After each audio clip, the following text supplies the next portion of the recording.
Hello, आज हम लोग क्लास 8 के पेपर 3 का सॉल्यूशन को देखेंगे। ठीक है, तो पेपर 3 में देख लेते हैं कितने सेक्शंस हैं। यहाँ पे 3 सेक्शंस हैं। जेई एडवांस भी है, यानी कि फिजिक्स, केमिस्ट्री, मैथ्स है, और बायो भी है। इसमें सही करने पे +3 हैं, और इधर बीच वाले जो सेक्शन 2 है जेई मेंस पे, इस पे +4 मार्क्स मिलेंगे, फिर +3 मार्क्स, और गलत करने पे सभी में -1 मार्किंग है। ठीक, तो चलिए फर्स्ट पार्ट से स्टार्ट करते हैं। फर्स्ट पार्ट में हम लोग देखते हैं, पहला क्वेश्चन हमारा फिजिक्स पे है। A cube is placed on a table with half of its base area. The force exerted by cube on the surface of the table. Surface के ऊपर, एक टेबल के ऊपर एक क्यूब रखा गया है, ठीक है, और वो कितना फोर्स एक्सर्ट कर रहा है। फोर्स मतलब कितना वेट उस टेबल के ऊपर लग रहा है। तो वेट जो होगा वो एरिया पे तो डिपेंड कर नहीं रहा है, यानी कि प्रेशर तो है नहीं, कि फोर्स यहाँ पे बात कर रहा है फोर्स की, तो फोर्स होगा वेट। ठीक है, और this is equal to mg। तो मास कितना दे रखा है क्यूब का, 2 kg, और g हमारा है 9.8। तो कितना न्यूटन का फोर्स लग रहा है, 19.6 न्यूटन का फोर्स लगा रहा है। अब उसने कहा mass is doubled but maintaining the same area. ठीक है, same contact area, pressure exerted by the cube. Pressure होता है फोर्स अपॉन एरिया, पर एरिया कितना दिया गया, 1 × 1 सेंटीमीटर स्क्वायर। तो सेंटीमीटर स्क्वायर को मीटर स्क्वायर में कन्वर्ट करेंगे तो 10⁻⁻⁴ मीटर स्क्वायर हो जाएगा। ठीक है, मास हमारा डबल हो जाएगा, यानी कि 4 kg, जी हमारा 9.8 है। तो यहाँ पे हमारा प्रेशर हो जाएगा 39.2 × 10⁻⁴ पास्कल। ठीक है, जिसको हम करेक्ट करके लिख सकते हैं 3.92 × 10⁵ पास्कल। क्वेश्चन नंबर 2 में ए ऑप्शन इज करेक्ट। अब यहाँ पे हमको एक सर्किट दिया गया और ये पूछा गया ए और बी के बीच का इक्विवेलेंट रेजिस्टेंस क्या होगा। तो यहाँ हम देख सकते हैं कि 30 और 20 ओम आर कनेक्टेड इन पैरेलल, और ये दोनों उसके साथ सीरीज़ में लगे हैं। तो जब पैरेलल को हम सॉल्व करेंगे तो ये आ जाएगा हमारा 12 ओम, और 20 और 8 उसके साथ सीरीज़ में लगे हैं, तो टोटल रेजिस्टेंस हमारा हो जाएगा 40 ओम। ठीक है, अब इसमें पूछा गया है कि find current in 30 ohm resistance. तो 30 ओम रेसिस्टेंस में करंट पूछा गया है, तो पहले तो हम ये पता कर लें कि टोटल करंट कितना है। ठीक है, तो टोटल करंट के लिए क्या होता है, total voltage upon total resistance. तो टोटल वोल्टेज हमारे एक ही बैटरी लगी हुई है 12, और टोटल रेसिस्टेंस कितना है 40 ओम का।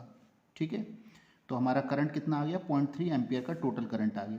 अब जब ये करंट यहाँ पे पहुँचेगा इस जंक्शन पे, तो दो पार्ट में डिवाइड हो जाएगा, I1 और I2, यानी कि हमें क्या लगाना होगा, करंट डिवीज़न रूल। जिस भी ब्रांच में आपको करंट पता करना है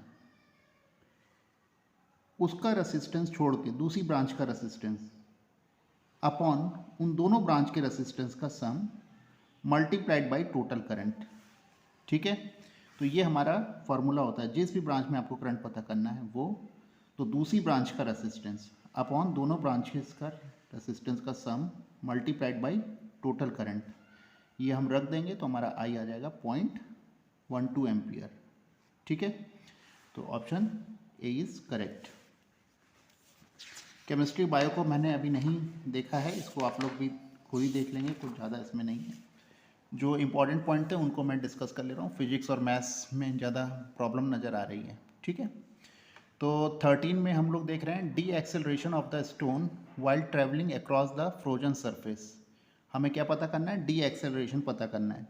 v² is equal to u² + 2as। एक पत्थर है 5 kg का, जो बर्फ़ की सरफेस पे चलते चलते 150 मीटर दूर जाके रुक जाता है। तो रुक जा रहा है, यानी कि फाइनल वेलोसिटी 0 हो जाएगी। इनिशियल किस स्पीड से वो पत्थर चला था, 30 मीटर पर सेकेंड स्क्वायर की स्पीड से चला था। कितनी दूर जाके रुक जाता है, एस इज 150 मीटर। तो एक्सेलरेशन हमारा निकल आएगा माइनस में। तो एक्सेलरेशन अगर माइनस में आ रहा है 3 मीटर, इसका मतलब ये क्या हो रहा है, डी एक्सेलरेट हो रहा है। नेगेटिव साइन डी एक्सेलरेशन का होता है, उसका मैग्नीट्यूड हो जाएगा 3 मीटर पर सेकेंड स्क्वायर। ठीक है, अब आ रहा है the magnitude of the friction force between the stone and the ice. अब फ्रिक्शन फोर्स अगर हमें पता लगाना है, फ्रिक्शन यानी कि force is equal to mass into acceleration. तो फ्रिक्शन फोर्स तो अपोजिट ही लगता है, तो friction force is equal to mass into the acceleration. Mass है 5 kg, डी एक्सेलरेशन है 3 का, तो यानी कि 50 न्यूटन का फ्रिक्शन फोर्स अप्लाई हो रहा है। ठीक है, नेक्स्ट क्वेश्चन में देखते हैं, ये क्वेश्चन भी सही है। यहाँ पे हमको क्या नज़र आ रहा है, सबसे पहले हमें इक्विवेलेंट रेसिस्टेंस पता लगाना है, फाइंड द टोटल करंट। और टोटल करंट क्या होता है, total voltage upon total resistance, यानी कि हमें इक्विवेलेंट रेसिस्टेंस तो इसमें फाइंड करना ही होगा। तो सबसे दूर से स्टार्ट करते हैं। तो यहाँ पे 6 और 3 resistance are connected in parallel, जो 4 के साथ किस में लगे हुए हैं, सीरीज़ में। तो 6 और 3 को जो हमने सॉल्व करा 4 के साथ किस में लगे हुए हैं, सीरीज़ में। तो ये हो जाएगा 2, 2 + 4 = 6। अब हम क्या देख रहे हैं, फिर ये रेसिस्टेंस और ये रेसिस्टेंस आपस में किस में लगे हैं, पैरेलल में। तो फिर 3 और 6 फिर पैरेलल में लग गए और जो 1 के साथ सीरीज़ में लग गए, यानी कि 2 + 1, यानी कि टोटल रेसिस्टेंस कितना हो गया, 3 ओम का, और टोटल वोल्टेज है 15/3, यानी कि कितना करंट आ रहा है, 5 एम्पियर का टोटल करंट आ रहा है। तो फर्स्ट ऑप्शन इज़ करेक्ट। अब आता है कि हमें 6 ओम में बताना है कितनी पावर डेसिपेट हो रही है। तो 6 ओम में पावर डेसिपेट करने के 3 फॉर्मूले हैं, या तो हम V²/R से सॉल्व कर लें, या I²R से कर लें, या P = VI से कर लें। ठीक है, तो कई सारे तरीके हैं इसके सॉल्व करने के। यहाँ पे मैंने एक तरीका लिया है, वो है P = I²R। अगर मैं किसी तरह इसमें करंट पता लगा लूँ 6 ओम में कितना जा रहा है, तो बस मुझे क्या करना होगा, उसका स्क्वायर करना होगा और इस रेसिस्टेंस के साथ मल्टीप्लाई कर दूंगा, तो ये मुझे पता चल जाएगा कि कितनी पावर कंज्यूम कर रहा है। तो उसके लिए मुझे क्या करना पड़ेगा, करंट डिवीज़न रूल लगाना पड़ेगा। तो यहाँ पे ये जो आई करंट आ रही है 5 एम्पियर की आ रही है। अब इसको दो रास्ते मिलेंगे, कुछ करंट इधर चला जाएगा और कुछ करंट आगे चला जाएगा। ठीक है, फिर अब वो आगे जाके फिर ये करंट 2 पार्ट्स में डिवाइड हो जाएगा, कुछ इधर और कुछ इधर। यानी कि यहाँ पे मुझे क्या दिख रहा है, मुझे 2 बार करंट डिवीज़न रूल अप्लाई करना होगा। तो हम इस सर्किट में थोड़ा सा बैक साइड जाते हैं। तो बैक साइड में जाके क्या देख रहे हैं, ये 1 ओम है, ये 3 ओम है और ये 4 ओम है। यानी कि इस वाले सर्किट में देखें तो यहाँ पे हमें क्या नज़र आ रहा है, ये इस सर्किट में ये यहाँ पे करंट आ रहा है 5 एम्पियर का, और ये 3 में जा रहा है और कुछ 6 में जा रहा है। ठीक है, तो पहले हम 6 में जाने वाला करंट पता कर लें कितना है। तो यानी कि दूसरी ब्रांच का रेसिस्टेंस अपॉन दोनों रेसिस्टेंस का सम इनटू टोटल करंट। तो ये हमें पता चल जाएगा 5/3 एम्पियर का करंट जा रहा है 6 ओम के इधर इस वाले रेसिस्टेंस में, यानी कि इसमें जा रहा है 5/3 का, और फिर ये 5/3 दो पार्ट्स में फिर डिवाइड हो रहा है 6 और 3 में। ठीक है, तो फिर इसको हमने करंट डिवीज़न रूल से सॉल्व कर लिया, तो फिर हमारा करंट आ जाएगा 5/9। ठीक है, तो 5/9 आ जाएगा, तो हमने 5/9 का स्क्वायर कर दिया इनटू रेसिस्टेंस 6 कर दिया। ठीक है, तो हमारा कितना आ जाएगा 50/27। तो 2 बार करंट डिवीज़न रूल अप्लाई कर दिया। इसको आप अलग अलग और भी मेथड से कर सकते हैं, बहुत सारे इसके क्रॉस वोल्टेज निकाल लीजिए, उससे भी ये कर सकते हैं। तो इस क्वेश्चंस को करने के कई सारे तरीके हैं। आंसर्स आएगा 50/27। तो आप जिसमें भी कंफर्टेबल फील करते हैं, जिसमें भी आप लोग वर्क फास्ट कर सकते हैं, उसको उस तरीके से क्वेश्चन को इसको सॉल्व करा जा सकता है। ठीक है, तो इसके कई मेथड्स होते हैं सॉल्व करने के। यहाँ पे पूरा का पूरा आप ध्यान देंगे कि किसी भी तरीके से फास्ट वर्क करना है। अब ये क्वेश्चन यहाँ पे दिया गया है, इसमें मुझे लग रहा है शायद कुछ मिस्टेक मुझे लग रही है, या हो सकता है कि मैं ही गलत कर रहा हूँ। ठीक है, तो इसमें यहाँ पे क्या दिया गया है कि जो ए है वो बी से 700 रुपीज़ उसको ज़्यादा मिलते हैं, और जो बी है उसको सी से 800 रुपीज़ ज़्यादा मिल रहे हैं। अगर हमने एज्यूम कर लिया सी को x रुपये मिल रहे हैं, तो तीनों को कितने कितने मिल रहे हैं, सबको हमने देख लिया 1500 + x, 800 + x और एक x। तीनों इक्वेशंस को हमने ऐड कर लिया, तो हमने देखा x को कितना मिल रहा है, 1000 रुपये मिल रहा है। तो यहाँ पे है कि अगर 5300 को अगर 3 लोगों में बांटना था, तो C को 1000 रुपये मिल रहा है। अब कह रहा है A और B का रेशियो क्या होगा, तो A को 2500 रुपीज़ मिल रहा है और B को 1800 रुपीज़ मिल रहा है। तो रेशियो 25:18 आ रहा है। पर यहाँ पे जो रेशियोज़ दिए गए हैं वो रेशियोज़ कुछ क्लियर नहीं हो रहे हैं। या तो ये 18 होगा, ठीक है, ये कुछ मिसप्रिंट हो गया, तो ऑप्शन डी होना चाहिए। ठीक है, तो इसको आप लोग भी देखेंगे और बताएंगे कि क्या हो सकता है, क्योंकि क्वेश्चन कुछ खास नहीं है, एकदम सिंपल क्वेश्चन है। यहाँ पे हम लोग को क्या दिया गया, एक पैरेललोग्राम दिया गया जिसके जो आपके ये डायगनल है एक दूसरे को मिड पॉइंट पे कट करते हैं, यानी कि AO = OC होगा। x + 10 = 2x + 2 होगा। तो हमने ये रख के x की वैल्यू निकाल ली। ठीक है, तो अब हमको यहाँ से लेके यहाँ तक की लेंथ पता करनी है AC की। तो यहाँ से यहाँ तक की 18 है, तो यहाँ से यहाँ तक की 18 + 18 = 36 यूनिट हो गई। अब हमें पता लगाना है find the value of angle ABC। तो किसी भी दो पैरेलल साइड्स के जो इंटरनल एंगल का सम 180 होता है। तो 75 प्लस ये मान लीजिए कुछ एंगल है, कुछ हमारा कुछ ए बी कुछ भी है, तो ये एंगल क्या हो जाएगा, दोनों एंगल का सम 180 होना चाहिए। तो 180 माइनस 75 105 डिग्री। तो ये ऑप्शन 105 है, यानी कि A option is correct. Next section में आ जाते हैं। नेक्स्ट सेक्शन, ये क्वेश्चन अच्छा क्वेश्चन है। यहाँ इस क्वेश्चन को सॉल्व करने के लिए पहले हमें यहाँ पे जब दिक्कत आ रही है कि सीरीज़ और पैरेलल, आप लोग को केवल सीरीज़ और पैरेलल ही बताया गया है, तो इसलिए आप इस क्वेश्चन में बहुत कंफ्यूज हो रहे होंगे कि ये हो क्या रहा है, कि इसमें ना तो सीरीज़ पता चल पा रहा है और ना ही पैरेलल पता चल पा रहा है। तो इस क्वेश्चन को सॉल्व करने के लिए ये है व्हीट स्टोन ब्रिज। जब आपको 4 रेसिस्टेंस और उनके अलग अलग वर्टिसेस दो आपस में जुड़े हुए नज़र आएँ, तो ये एक ब्रिज बनाता है, यानी कि ये 5 रेसिस्टेंस अगर आपको ऐसे जुड़े हुए नजर आए तो ये व्हीट स्टोन ब्रिज होता है। और बैलेंस अगर P by Q is equal to R by S के फॉर्म में आपको नज़र आ जाए, तो ये बीच वाली जो साइड होती है इसको हम यहाँ से एलिमिनेट कर सकते हैं, यानी कि इसको यहाँ से हटा सकते हैं। ठीक है, तो सिंपल क्या हो जाएगा, फिर P और R हमारे सीरीज़ में हो जाएंगे, Q और S सीरीज़ में हो जाएंगे, फिर बाकी दोनों कॉम्बिनेशन पैरेलल में हो जाएंगे। तो ये एक व्हीट स्टोन ब्रिज है। यहाँ पे हमको ये समझना है कि क्या ये बैलेंस व्हीट स्टोन ब्रिज है या नहीं है। तो मुझे लगता है 8, 9, 10 तक तो ये बैलेंस चलेगा, फिर जब हायर स्टैंडर्ड की जो क्लासेस होती हैं उसमें ये अनबैलेंस देना शुरू कर देते हैं। ठीक है, तो अभी तो ये बैलेंस ही है, तो यहाँ पे सीधा सीधा आप देखते जाएंगे कि ये P by Q is equal to R by S नज़र आएगा। तो यहाँ पे आपको एक व्हीट स्टोन ब्रिज यहाँ नज़र आएगा और फिर एक पूरे सर्किट में एक और नज़र आएगा, यानी कि इस सर्किट में सीधा सीधा हमें नज़र आ रहा है कि 2 बार व्हीट स्टोन ब्रिज लगाना पड़ेगा और 2 रेसिस्टेंस हमारे सर्किट से हटेंगे। एक तो ये वाला हटेगा और एक ये वाला रेसिस्टेंस हट जाएगा। तो इसको सॉल्व करके देखते हैं। ठीक है, और समझते हैं कि ये कैसे होगा। ये इंपॉर्टेंट क्वेश्चन है। यहाँ पे हमने इसको ध्यान से देखिए, ए और बी, यानी कि ये जो 5 रेसिस्टेंस हैं ये एक व्हीट स्टोन ब्रिज में नज़र आ रहे हैं कुछ इस फॉर्म में।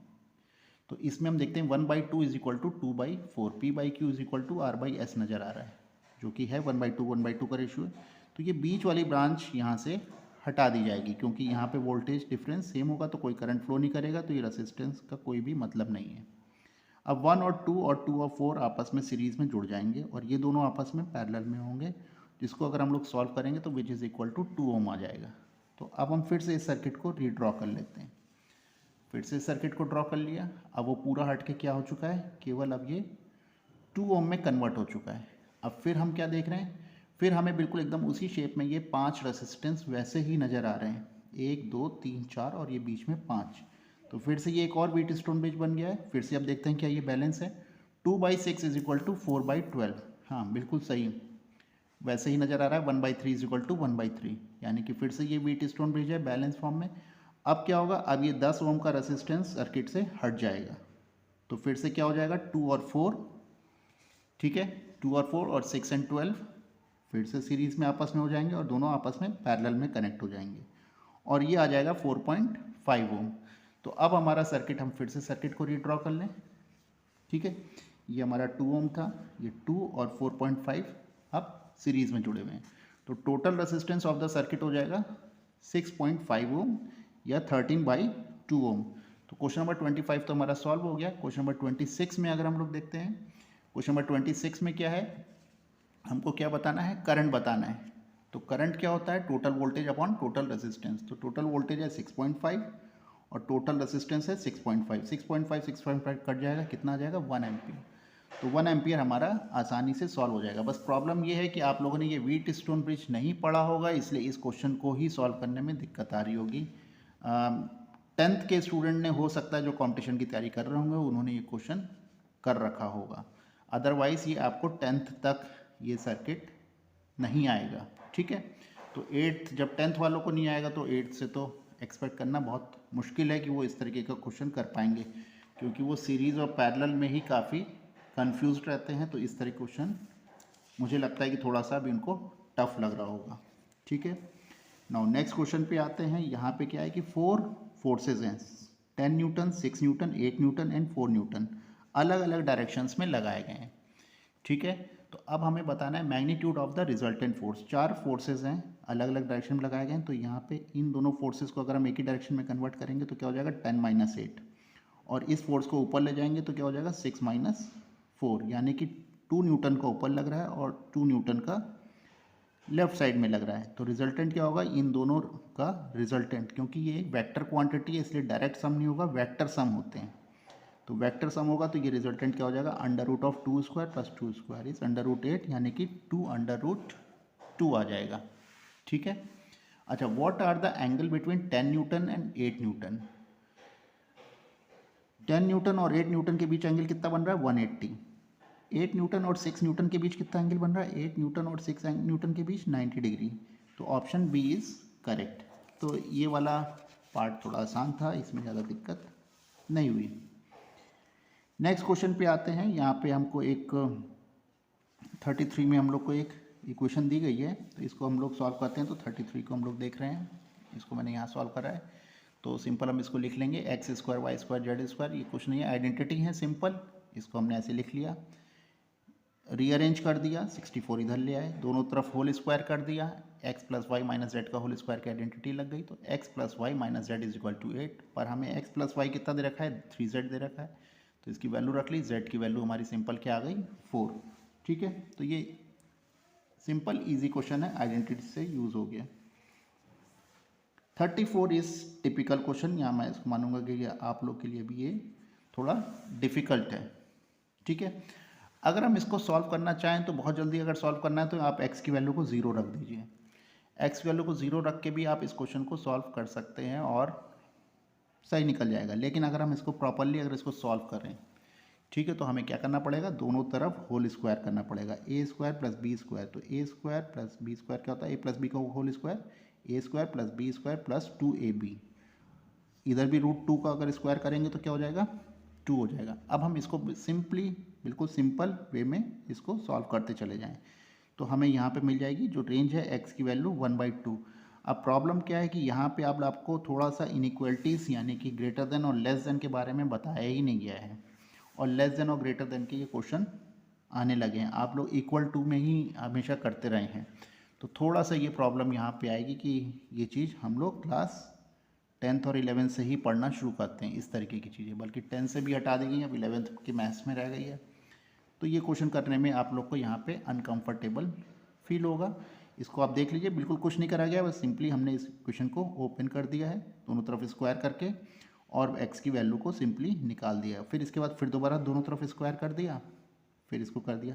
क्या करना है, बस इसको इक्वल टू 0 रख के या ग्रेटर देन इक्वल टू 0 करके दोनों तरफ स्क्वायर, फिर अगेन स्क्वायर, फिर x की वैल्यू निकाल दी, सिंपल। इसी तरह इसमें भी दोनों तरफ स्क्वायर, फिर स्क्वायर, फिर सिंपल वैल्यू निकाल दी। ठीक है। अच्छा, तो हमारा क्या ऑप्शन हो जाएगा, ऑप्शन बी इज़ करेक्ट। ठीक है। क्वेश्चन नंबर 35 में अगर देखेंगे, क्वेश्चन नंबर 35 सिंपल है, इसको आप देख लीजिए, 3 ABC हैं, 3:4:5, फिर इसको हमने रेशियो में निकाला है, तो हम इसको 12 से दोनों तरफ मल्टीप्लाई कर दें, 12 तो रेशियो अगेन फिर से हमने रीअरेंज कर दिए, सिंपली हमने इसको सॉल्व कर दिया और ए की वैल्यू आ गई 18,000। ठीक है, कुछ खास कठिन नहीं है, सेम एज इट इज़। जब ए की वैल्यू आ गई तो हम बी की वैल्यू और सी की वैल्यू भी निकाल सकते हैं। तो 35, 36 I think very easy question है, इसमें कुछ खास प्रॉब्लम नहीं है, तो ये आप लोग कर सकते हैं। तो इस तरह पेपर 3 का भी सॉल्यूशन पूरा हो गया। Thank you.